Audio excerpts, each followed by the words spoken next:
Fala pessoal, como é que vocês estão? Tudo bem? Espero que sim. Bora filosofar? Tamo junto. Ó, vamos continuar a nossa conversa de sociologia, tá ficando bem legal. Dá uma olhada depois no canal, tem uma playlist que eu construí só com aulas de sociologia. Hoje é mais uma.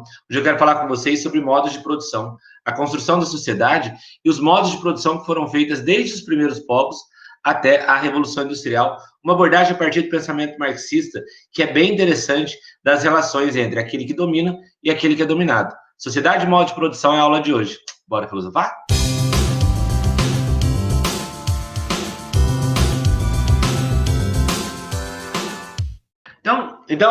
Eu intitulo essa aula como Sociedades e Modos de Produção. Por que está no plural sociedades? Porque eu quero que vocês compreendam que ao longo da história nós tivemos vários grupos sociais. Os nômades, os asiáticos, os greco-romanos, os feudais e os capitalistas. E em cada uma dessas sociedades houve um modo de produção onde havia quem dominava e quem era dominado. Por isso que a ideia de sociedades aqui está no plural. Mas o primeiro ponto que eu quero trabalhar com vocês é definir o que são modos de produção. Para Marx, modo de produção é a força transformadora da sociedade. Marx conclui, gente, que toda a história da humanidade é constituída pelos seus modos de produção. Os modos de produção, eles vão definir a forma da organização daquela sociedade. Então, de um lado, está quem domina o fogo. Do outro lado, está aqueles que são dominados por aqueles que dominam o fogo.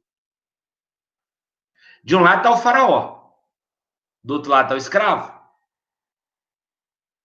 De um lado está o senhor feudal. Do outro lado está o vassalo. De um lado está o burguês. Do outro lado está o proletário. Travou minha língua. Então, toda a sociedade se divide dessa maneira.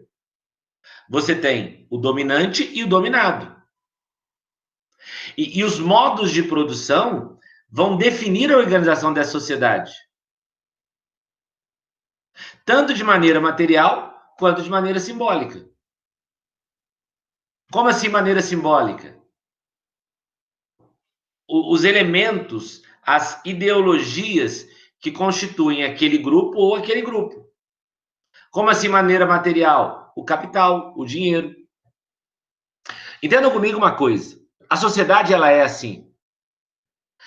Ao criticar a sociedade, Marx está dizendo, olha, ela não é igual. Nós não vivemos uma sociedade justa e igualitária. Essa sociedade ela vai acontecer quando houver a revolução do proletariado.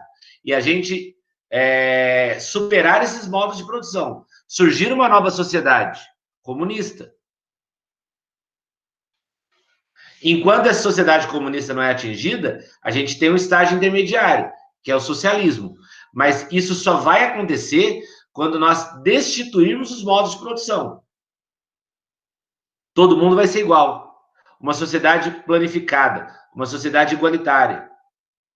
Marx fala, olha, o grande problema da história da humanidade até hoje é que essas estruturas elas se mantêm desiguais. A sociedade é organizada assim. Você tem... Gente, você vai num condomínio assim. Você vai num condomínio de classe média alta. Então tem lá o elevador social e o elevador de serviço. Ali você já tem um modo de produção. O empregado, ele pega o elevador de serviço. Ele não vai pegar o elevador social. Você vai numa empresa, já está delimitado. Então, esse espaço é o espaço da diretoria. Esse espaço é o espaço da produção.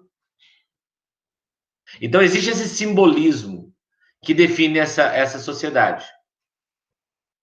Que, na visão marxista, a gente pode analisar 3 aspectos importantes. Primeiro, como há a interação entre os indivíduos. Como é que a força produtiva interage com a relação de produção? Gigi, o que é força produtiva? É o trabalhador, é o cara que é dominado. Essa é a força produtiva. É o cara que produz. Quem é a relação de produção? A relação de produção é aquele que controla a força produtiva. Então, como é a interação entre burguês e proletário? entre cidadão e escravo na Grécia Antiga, entre faraó e escravo nos primeiros povos. Como é que é essa interação? Bom, cada um no seu quadrado. Então você tem uma desigualdade aí. Como é que é essa relação de disputa de poder? Marx vai dizer, olha, essa relação só vai se constituir no momento em que a força produtiva tomar o poder. Operários do mundo, univos, levantai-vos. Então, a sociedade, ela passa a se organizar por meio dessa relação conflituosa. A sociedade, ela passa a se organizar por meio dos conflitos estabelecidos entre os indivíduos que compõem esse grupo, essa sociedade. E aí, quando Marx percebe isso, ele vai fazer um estudo da história. E ele parte de uma ideia interessantíssima. Ele fala, olha, toda a história da humanidade, ele não tira nenhum momento da história, toda a história da humanidade é constituída por modos de produção. Dos primeiros povos até hoje, nós sempre teremos modos de produção que explicam a história da sociedade. E aí, nesse sentido, Marx vai apontar quais são esses modos de produção. Ele vai falar do modo de produção comunal ou primitivo. Tranquilo que daqui a pouco eu vou falar de um por um para vocês. Tá? Depois, o modo de produção asiático, o modo de produção escravista, o modo de produção feudal e o modo de produção capitalista. Esses modos de produção vão ser explicados pela relação conflituosa entre a força produtiva e a relação de produção. Essa relação conflituosa entre essas duas partes marca o chamado modo de produção. E aí, o que o Marx vai explicar para nós? Olha, no período primitivo se dava de uma maneira. No período asiático se dava de outra maneira. No período escravista se dava de outra maneira. No feudal de outra, no capitalista de outra. Mas em todos eles existe uma essência. Qual é a essência? Alguém domina e alguém é dominado. Então, a forma da organização social ao longo desses períodos se dá dessa maneira. De um lado, alguém dominando, do outro lado, alguém sendo dominado. E aí, o que o Marx vai entender? Sociedades são dinâmicas e marcadas por contradições históricas. É dinâmica, toda hora ela está mudando. Só que ao mesmo tempo que ela evolui, ela regride. Ao mesmo passo que ela vai, ela volta. O avanço tecnológico. O avanço tecnológico é bom? Talvez. Marx fala, olha, não necessariamente. Por quê? Porque o avanço tecnológico gera desigualdades. Por quê? Porque quanto mais o avanço tecnológico se aperfeiçoa, mais se amplia a desigualdade da distribuição de riquezas. Por quê? Você vai ter aquele que controla a tecnologia, o burguês, o dono da fábrica, e você tem aquele que controla a força de produção. Então, eles vão estabelecer entre si uma relação profundamente conflituosa. Eles vão estabelecer entre si uma relação profundamente traumática. Por quê? Porque aquele cara que domina a tecnologia, ele vai enriquecer. Porque ele domina a ferramenta que controla o mundo. Aquele cara que é a força produtiva da tecnologia, ele não vai enriquecer. E as ideologias vão legitimar para esse cara que ele tem que continuar trabalhando para enriquecer outra pessoa. Por quê? Porque isso é natural. Qual que é a reflexão que o Marx faz? Quanto mais o avanço tecnológico avança, mais conflitos entre burgueses e proletários. Por dois motivos. Primeiro, porque a burguesia domina os meios de produção. E o proletário, ele disputa a força de trabalho.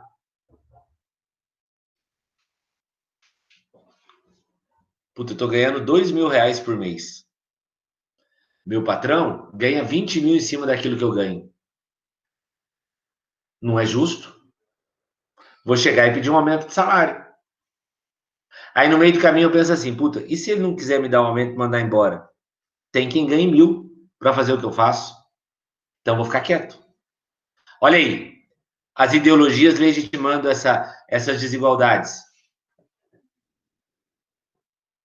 E o Marx está falando, olha, isso não é uma questão exclusivamente da sociedade pós-industrial.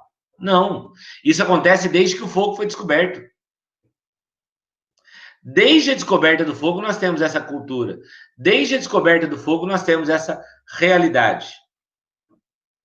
Onde, de um lado, alguém controla os meios de produção, alguém controla a tecnologia, alguém controlou a descoberta do fogo. Do outro lado, você tem aquelas pessoas que vão trabalhar e vão aceitar essa condição de trabalho, a menos que elas se levantem e façam uma revolução. E é o que o Marx conclui com a gente nessa primeira parte da aula.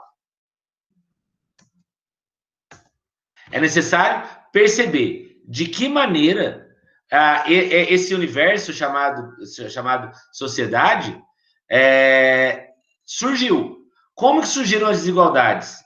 E, principalmente, como elas se transformaram ao longo da história.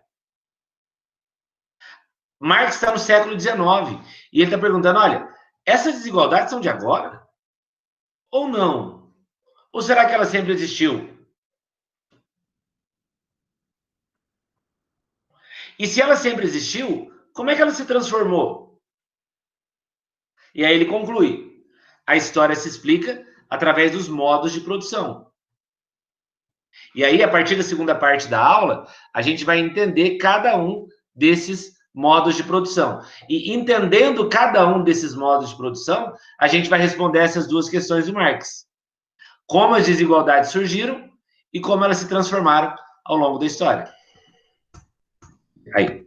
Então, o Marx, depois de ter feito todo esse diagnóstico com a gente, ele vai apresentar cada um dos modos de produção que se constituíram na sociedade ao longo da história. E ele vai falar, olha, o primeiro modo de produção é chamado de modo de produção comunal, tá? Que é típico das sociedades primitivas, os primeiros povos, as primeiras organizações. Eu não vou nem chamar de primeiras civilizações, mas vou chamar de primeiras organizações, que na visão do Marx tem uma característica marcada por um nomadismo, ou seja, é aquela sociedade que é totalmente dependente de recursos naturais. Ela depende da caça, da pesca, da coleta. É uma sociedade que vai se constituir em torno dos recursos naturais. Não existe ainda nessa sociedade uma dominação sobre um recurso natural. Não. O homem ainda não domina a natureza. O homem está condicionado à natureza. Até que nós temos uma mudança importante. E essa mudança é o grande marco da história das sociedades, segundo Marx. A partir dessa mudança que eu vou falar agora, nós passamos a deixar de nos constituirmos como grupos e passamos a nos constituir como sociedade. Até agora, somos grupos que caçamos, pescamos, coletamos. Todos somos iguais. Eu como, me alimento daquilo que eu cacei, daquilo que eu pesquei, daquilo que eu coletei. Não existe desigualdade. O que existe são pessoas que buscam o seu próprio sustento. E essas pessoas, elas dependem diretamente dos recursos naturais. Pronto. Que mudança é essa? O domínio do fogo. Meus queridos, o domínio do fogo mudou os hábitos da sociedade. O domínio do fogo aperfeiçoou as práticas sobre os recursos.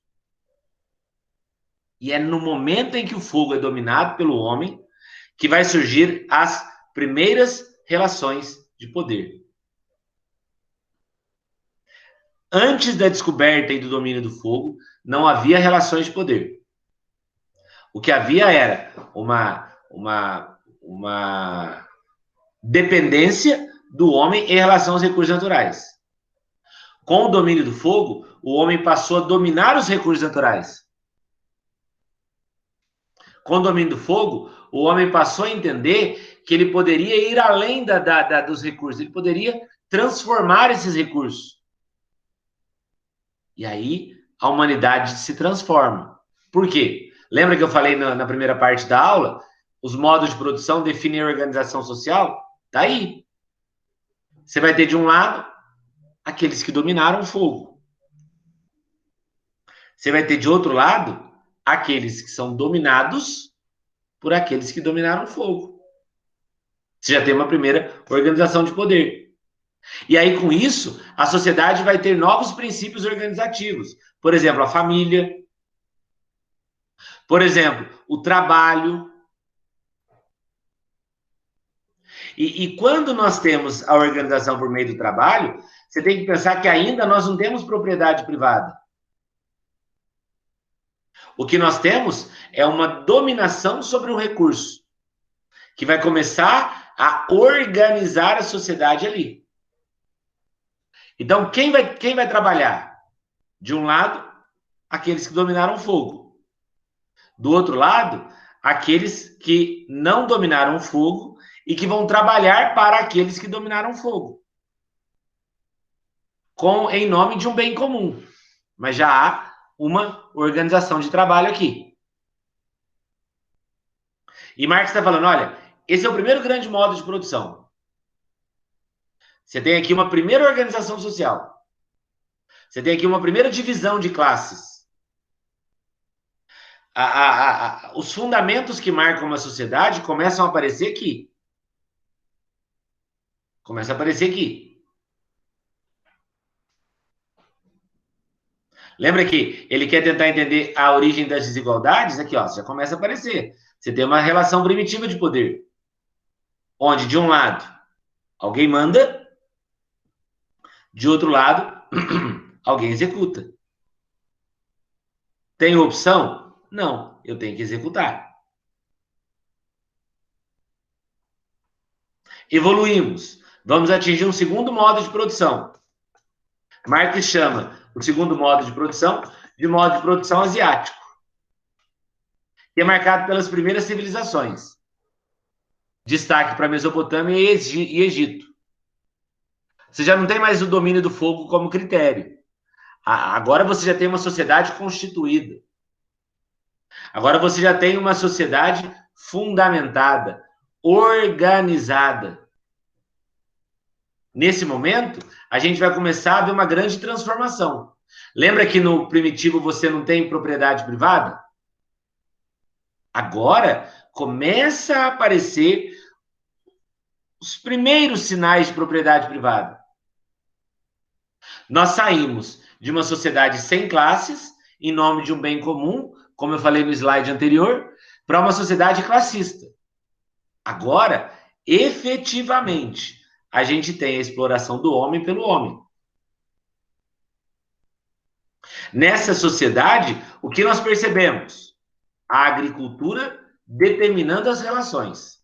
Vejam, na primeira, quem determinava as relações era o fogo.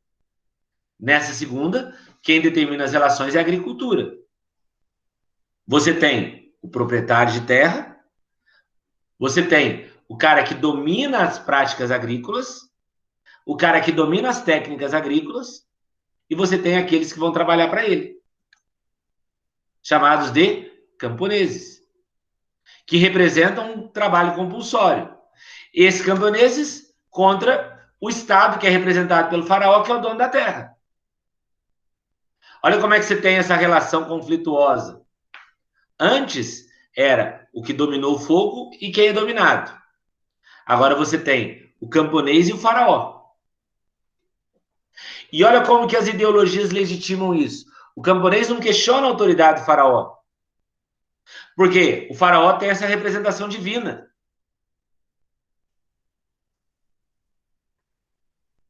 E a partir do faraó, outras classes vão começando a aparecer com poder sobre os camponeses. Aí você tem a figura dos nobres, você tem a figura dos sacerdotes. Então você percebe claramente uma relação, de novo, entre explorados e exploradores. É mais uma relação entre explorados e exploradores.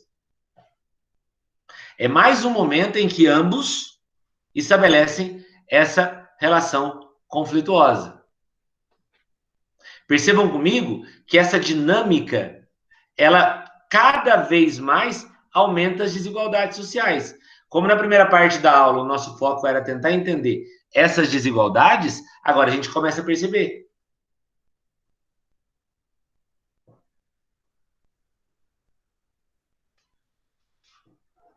Evoluímos. O nômade comunal evoluiu para o asiático. E junto com essa evolução, há a evolução das desigualdades, que cresce cada vez mais. Até que a gente chega no terceiro, que Marx chama de modo de produção escravista. Aqui a propriedade privada aparece de fato. Lembra que no primeiro você não tem propriedade privada, no segundo começa a dar sinais da dominação do homem pelo homem, de algo próximo de uma propriedade privada, agora apareceu. E isso é próprio da cultura greco-romana. O período clássico, grego, e o período romano, até a gente chegar no feudalismo. E qual é a primeira grande propriedade privada que surge nesse período? Os escravos. O trabalho passa a ser dominado por uma relação de dominação e sujeição. Quem domina? O cidadão.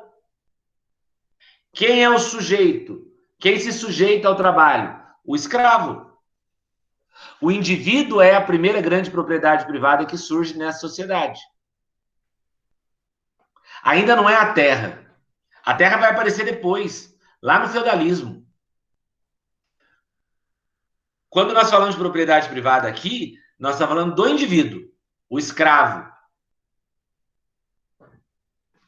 Que para muitos é legítimo. É interessante a gente pensar que grandes filósofos, como por exemplo Aristóteles, defendiam a escravidão. Eles falavam, olha, sem a escravidão não existe sociedade na Grécia. A figura do escravo é a base da sociedade. A figura do escravo sustenta a sociedade.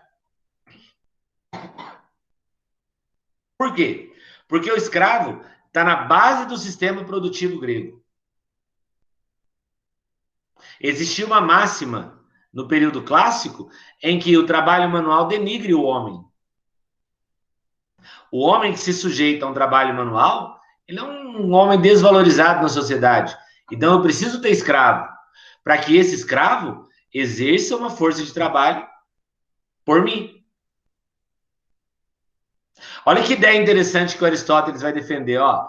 Segundo ele, Aristóteles, a escravidão é um fenômeno natural. É natural. Aristóteles chega a dizer o seguinte, ó, é natural que exista numa sociedade quem tem uma capacidade intelectual e que exista numa mesma sociedade quem tem uma capacidade físico-braçal.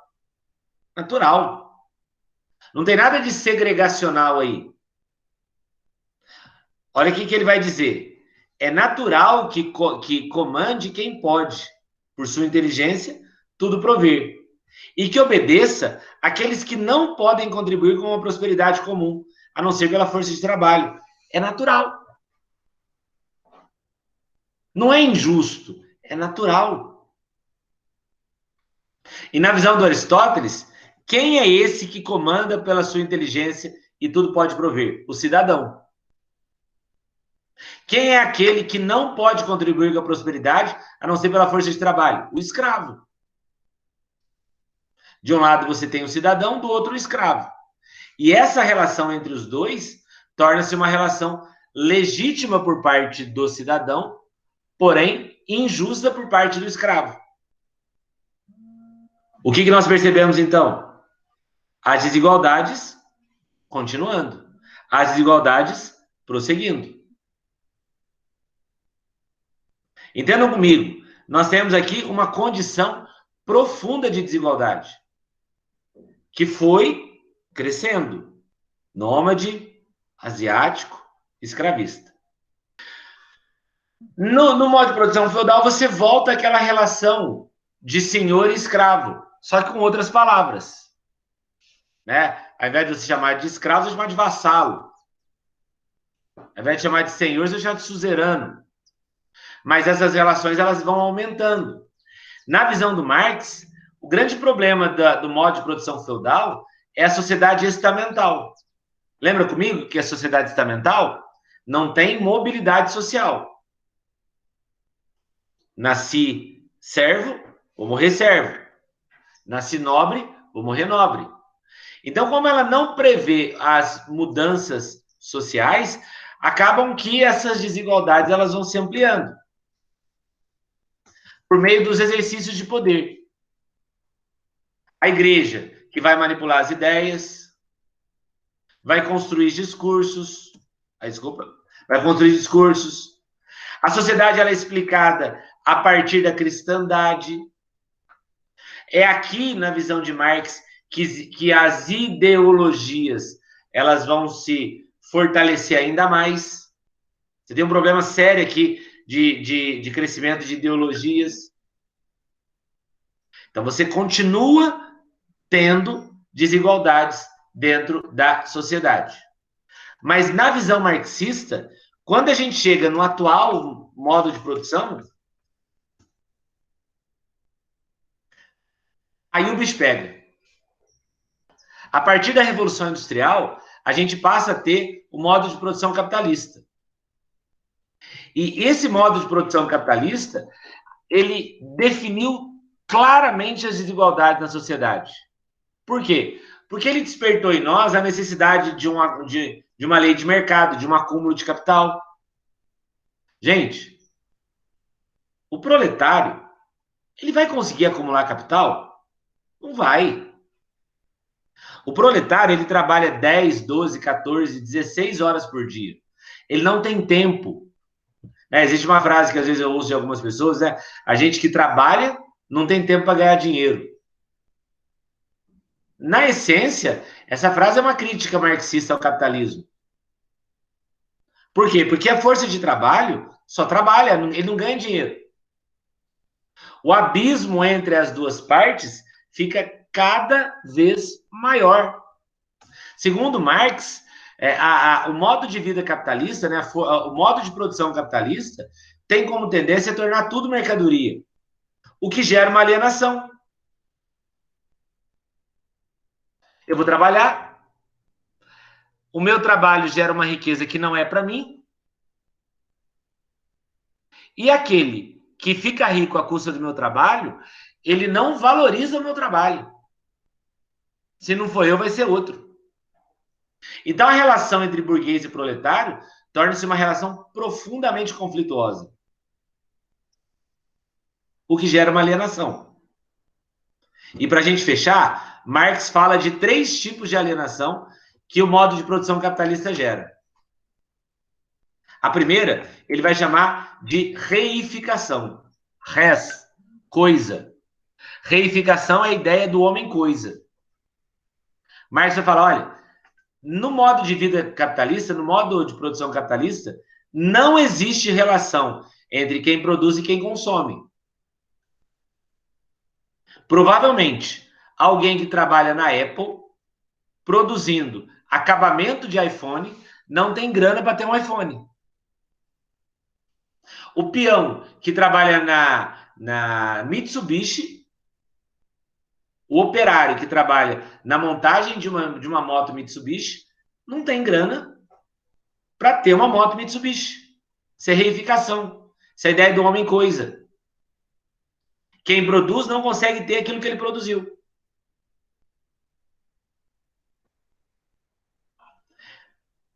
Isso é uma alienação.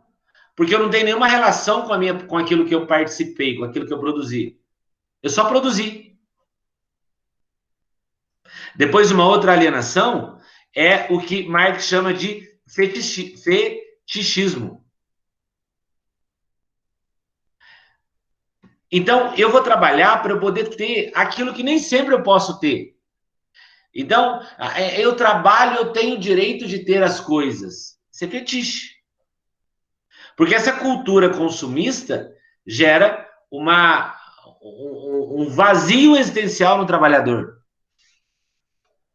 Eu vou trabalhar para eu ter, para eu ter, para eu ter, para eu ter, para eu ter. Não para eu ser.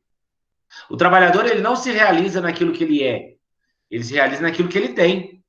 O trabalho é o lugar da realização dele por aquilo que ele passa a ter por meio do próprio trabalho. Marx chama isso de fetiche. E o modo de produção capitalista gera uma terceira alienação, que Marx chama de mais-valia. Eu, como professor, ganho X. Mas o meu patrão ganha 50 vezes X aquilo que ele pagou para mim. Então, alguém se apropriou do meu trabalho. Esse alguém não sou eu.